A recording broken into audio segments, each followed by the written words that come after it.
kanan kiri, mengampuni adalah anugerah. Mengampuni. Ya. Kira-kira waktu kita mengampuni, kita yang datang pada orang yang bersalah pada kita, atau kita nunggu orang bersalah pada kita? Kita yang datang. Katakan samping kanan kirimu, kapan dilakukan?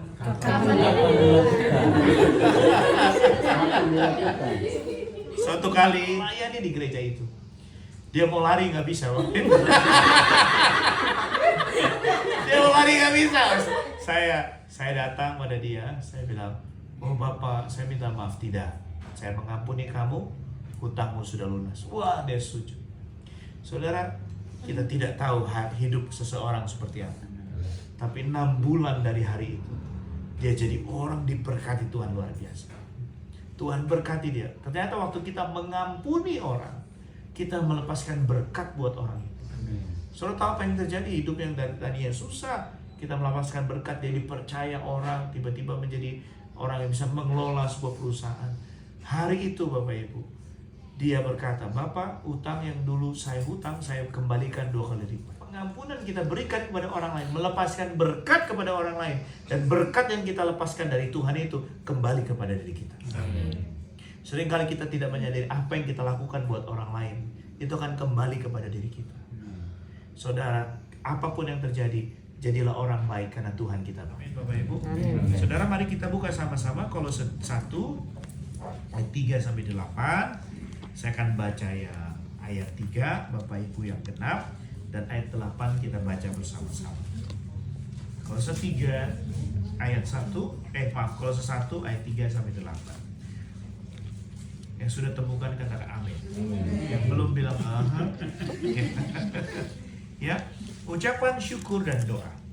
Kami selalu mengucap syukur kepada Allah Bapa Tuhan kita, Yesus Kristus, setiap kali kami berdoa untuk kamu. Silakan ayat 4. Karena kami telah mendengar tentang iman-Mu dalam Kristus Yesus dan tentang kasih-Mu terhadap semua orang kudus. Oleh karena pengharapan yang disediakan bagi kamu di surga, tentang pengharapan itu telah lebih dahulu kamu dengar dalam firman kebenaran, yaitu Injil. Silakan ayat 6. Yang sudah sampai kepada kamu, Injil itu berbuah dan berkembang di seluruh dunia. Demikian juga di antara kamu sejak waktu kamu mendengarnya dan mengenal kasih karunia Allah dengan sebenarnya. Semuanya itu telah kamu ketahui dari Epafras, kawan pelayanan yang kami kasihi, yang bagi kamu adalah pelayan Kristus yang setia. 8 kita baca sama-sama. Dia juga yang telah menyatakan kepada kami kasih-Mu dalam Roh. Bapak Ibu, gaya hidup bersyukur itu harus selalu ada buat orang percaya. Amin, Bapak Ibu. Kita ngeliat tanah timur ini tanah yang paling subur, saudara. Ya, sehingga saya lihat tomat bisa jadi ada tomat raksasa. Saya setiap kali pulang itu pasti melihat itu, saya lihat kita di Jawa tomat kecil-kecil, di sini besar-besar Bapak Ibu, sebesar melon gitu ya. Kalau tidak ada mengampuni, kita tidak bisa bersyukur.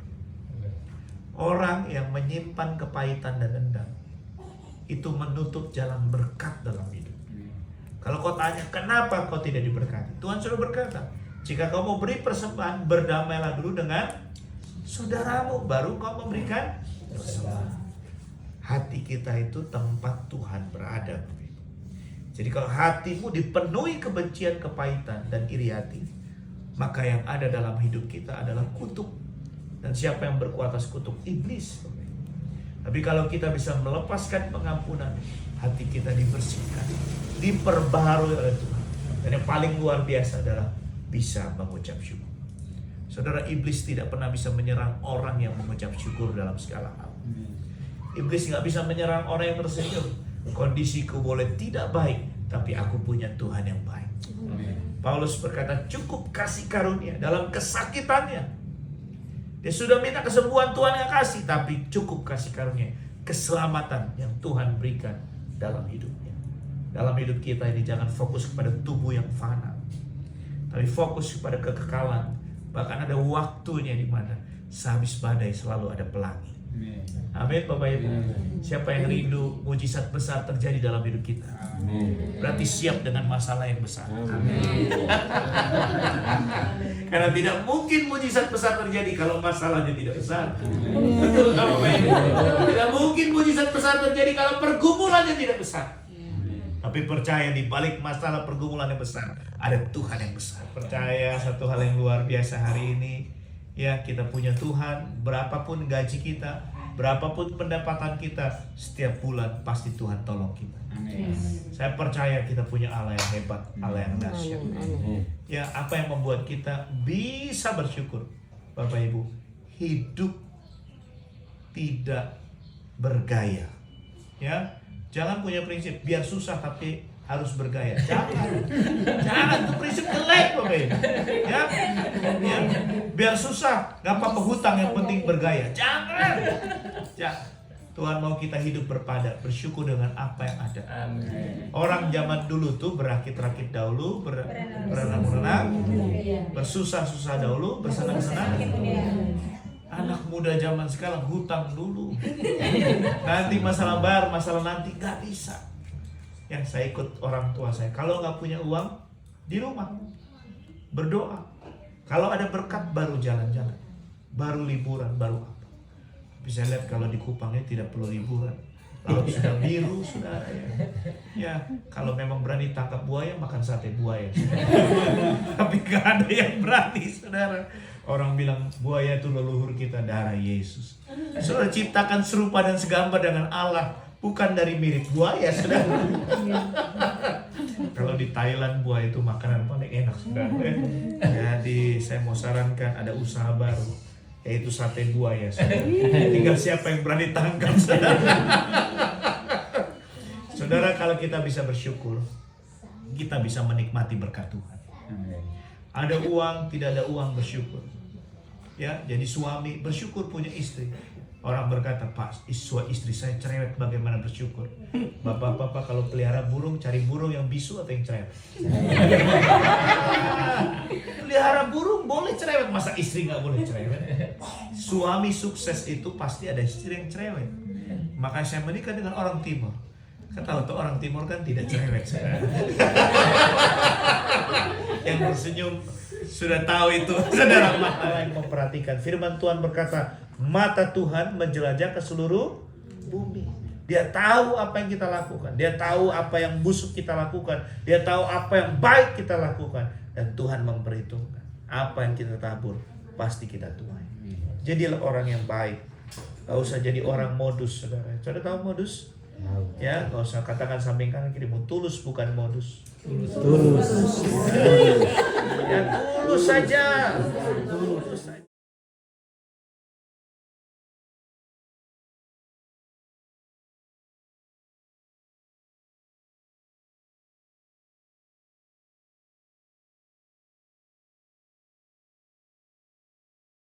Yang penting kita tahu hati kita. Gak boleh ada iri hati dalam hidup kita. Karena waktu ada iri hati, tidak ada alasan buat setiap kita bisa bersyukur. Kita harus punya hatinya Tuhan. Melihat kekurangan orang lain jangan dihakimi, tapi melihat kekurangan orang lain diperlengkapi. Ya, kira-kira ibu-ibu kalau kumpul banyak berdoa, bersaksi, atau banyak bergosip? Banyak berdoa. Hari ini harus dirubah, saudara ya. Kalau orang lain sakit, kita juga sakit. Orang lain terluka, kita juga terluka. Tapi kalau kau bisa jaga hati orang lain, Tuhan juga jaga hati saudara. Amin Bapak Ibu. Kolose 3:23, apapun juga yang kuperbuat dengan segenap hati, seperti untuk Tuhan dan bukan untuk manusia. Kita lakukan buat manusia kecewa, ya. Suami lakukan buat istri, suami bisa kecewa. Istri lakukan buat suami, bisa kecewa. Tapi kalau kita lakukan buat Tuhan, selalu kita tidak akan kecewa. Kenapa? Ada mengucap syukur. Ya, suami istri ya, kalau hari ini tidak ada lagi setrum, keromantisan dalam keluarga, nanti kalian akan telepon PLN untuk setrum. Harus bersyukur. Siapa di sini bapak-bapak yang suka puji istrinya cantik, boleh angkat tangan. Ya. Harus ya. Orang Timur itu selalu bilang istrinya cantik, kalau nggak dia marah-marah, saudara. Ya, aduh mama cantik sekali.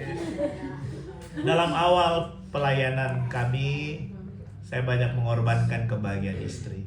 Apapun saya korbankan buat pelayanan. Tapi kami melihat waktu kami melayani Tuhan dan habis-habisan buat ladang Tuhan, sepertinya susah sekali. Dan suatu hari Tuhan ingatkan saya dalam doa. Tuhan bilang, salah yang kamu lakukan. Loh, aku lakukan semua Tuhan, salah. Tuhan bilang prioritas yang pertama pribadinya dia. Yang kedua adalah keluarga. Saya melihat istri saya waktu melayani Tuhan, dia gak pernah protes. Karena memang dari kecil dilatih untuk mengasihi pekerjaan Tuhan. Tapi ternyata dia pernah berdoa, Tuhan, kenapa suamiku lebih mencintaimu daripada aku? Aku tidak protes, tapi bagi sedikit pun. Saudara, saya baru itu bertobat, saya sujud. Saya minta ampun pada istri saya minta ampun pada Tuhan. Waktu saya mulai memberkati istri saya, berkat Tuhan berlimpah dalam keluarga kami. Bapak-bapak, jangan buat susah istrimu.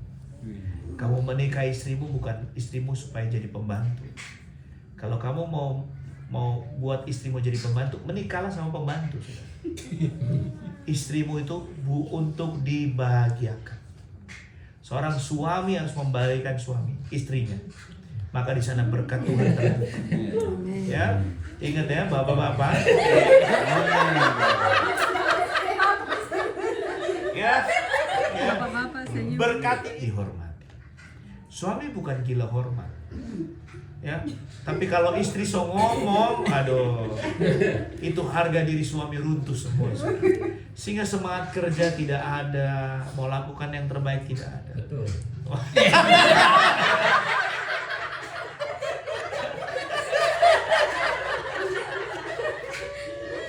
Hari ini tak bongkar nganggur untuk gereja, tapi motivasinya salah, ingin diberkati lebih karena menabur ke gereja. Itu namanya judi. Kita menabur harus dengan motivasi mengasihi Tuhan, bukan untuk dapat sesuatu dari apa yang kita lakukan. Kalau kita benar-benar tulus, maka apa yang kita tabur kita akan tuai. Amin Bapak Ibu. Dan saya percaya orang yang menabur pasti akan menuai. Siapa yang rindu tahun penuaian besar terjadi dalam hidupnya, boleh angkat tangan.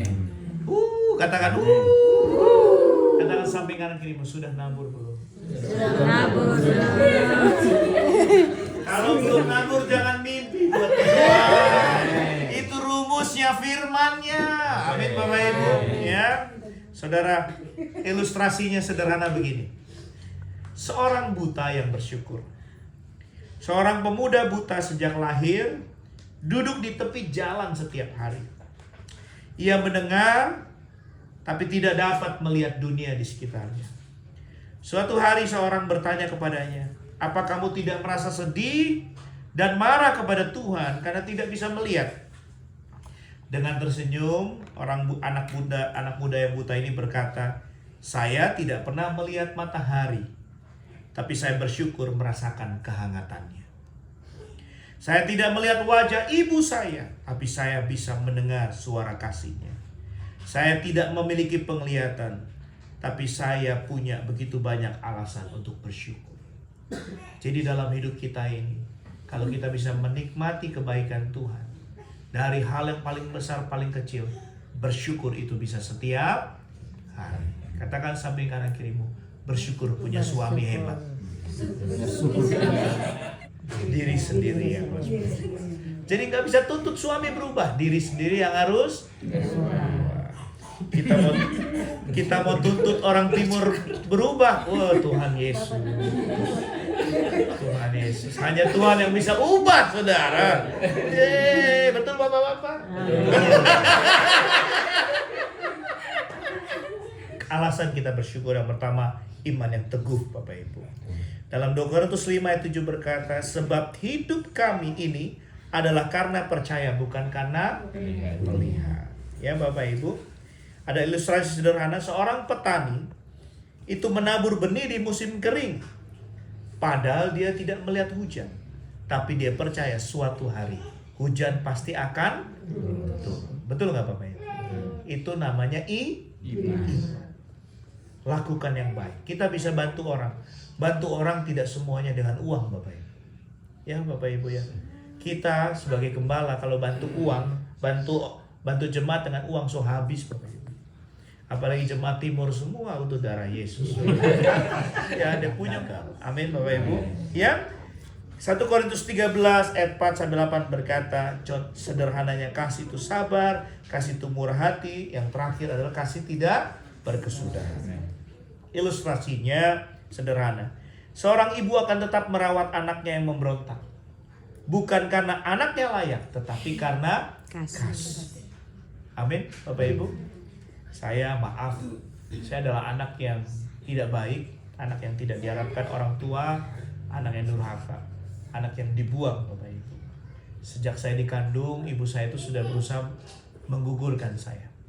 Jadi saya anak yang tertolak. Suatu kali saya lari dari rumah, cukup 3 tahun Bapak Ibu.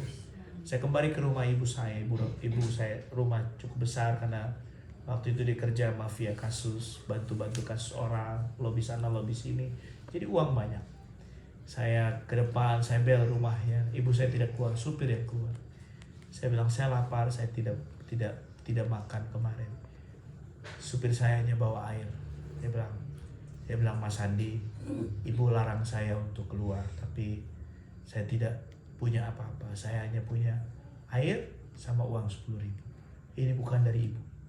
Wah saya terluka sekali. Orang tua yang begitu diberkati, ya mungkin dengan cara yang salah pastinya. Tapi hari itu dia tidak membuka pintu anak. Saya pergi ke keluarga saya yang lain, sama semuanya tidak buka pintu. Saya pergi ke gereja di Gambir. Di situ saya sujud di hadapan Tuhan, saya menangis. Tapi hari itu saya dipulihkan oleh Tuhan. Kasih Tuhan itu memulihkan kita. Orang tua boleh tidak mau kenal kita, keluarga boleh tidak kenal kita, tapi Yesus kenal kita. Hari itu saya dipulihkan. Saya melayani, bersih-bersih gereja. Saya yang penting bisa makan.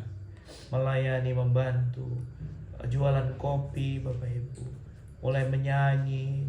Tuhan izinkan diberkati. Kalau hubungan dengan orang tua pulih, saya sujud di bawah kaki orang tua saya. Anak-anak muda, jangan pernah berpikir anak yang melawan orang tua pasti sukses. Tidak akan pernah. Ingat, orang tua itu tidak pernah salah. Jangan pernah mengatakan orang tua salah. Orang tua tidak pernah salah. Yang salah adalah kita. Tidak mengerti bahasa orang tua kita. Cara mendidik mereka, cara keras mereka itu salah kita. Tapi hari itu waktu saya pulih dengan orang tua saya, Tuhan bukakan pintu yang tertutup dalam hidup saya. Saya tidak menilai apa yang orang tua saya lakukan buat saya. Tapi waktu saya diberkati, saya memberkati mereka. Saya mau katakan hari ini, anak yang bisa memberkati orang tuanya, Tuhan kan berkati dia dengan luar biasa. Jadi waktu kita kecil, kita dirawat sama orang tua kita penuh dengan kasih, betul? Ya, begitu juga dengan waktu orang tua kita, mereka sudah tua tidak bisa apa-apa, rawat mereka dengan kasih. Bahwa kita memberkati orang tua kita, mereka layak diberkati. Ya, yang ketiga yang terakhir, pengharapan yang hidup.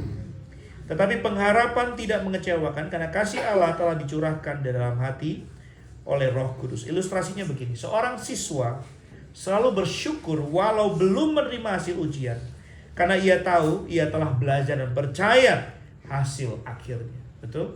Pengharapan kita di dalam Tuhan tidak pernah kecewa. Saudara mungkin berkata, aduh Bapak, saya tidak punya uang buat kasih perpuluhan. Apakah saya perlu kasih perpuluhan? Itu perintah Bapak Ibu. Kalau firman Tuhan katakan lakukan Bapak Ibu. Saya hanya mengajar kepada jemaat, lakukan saja apa yang Tuhan perintahkan. Di gereja kami terbuka dalam keuangan. Saya dan istri tidak ambil 1 sen pun. Bukan sombong, bukan lebih, tidak.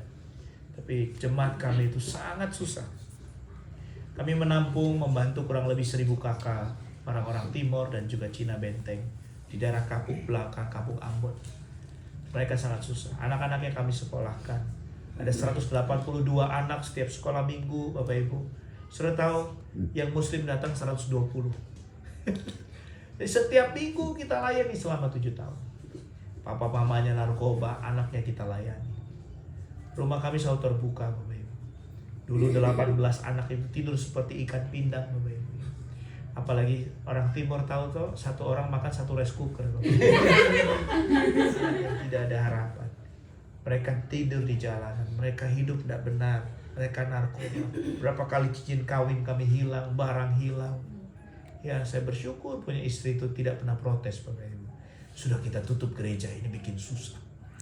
Ya, tidak pernah ada kata-kata itu. Tapi satu hal, saya belajar satu hal menikah dengan orang timur adalah semua dari Tuhan. Kalau ada yang ngambil, Tuhan akan kembalikan. Betul nggak Bapak Ibu? Katakan samping kanan kirimu, Tuhan tidak pernah berutang. Tidak pernah berubah. Amin. Ya, Bapak Ibu maaf. Kita harus rubah cara kerja kita. Jangan menipu dan merugikan. Ya, ingat ya. Semua yang kita tabur kita akan tuai.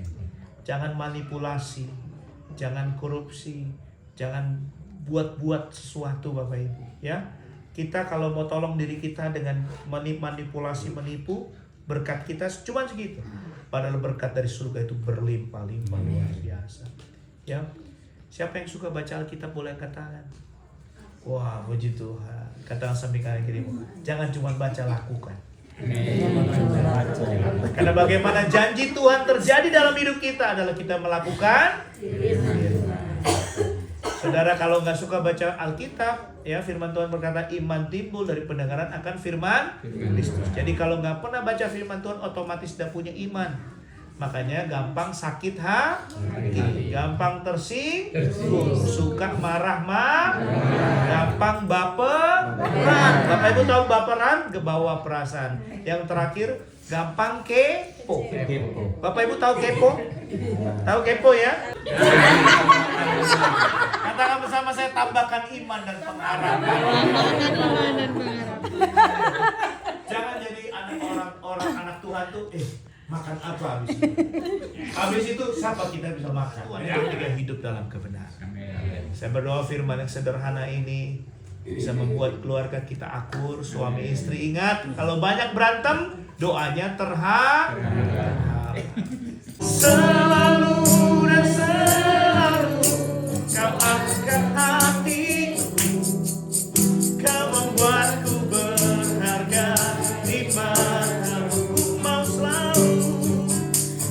Mau selalu bersyukur kepadamu, Tuhan.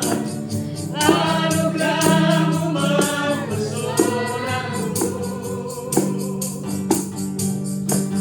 Selalu dan selalu kau angkat hatiku, kau membuatku berharga di matamu. Katakan, ku berharga di matamu Tuhan.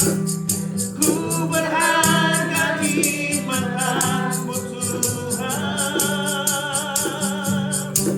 Anugerah-Mu cukup bagiku. Katakan, ku berharga.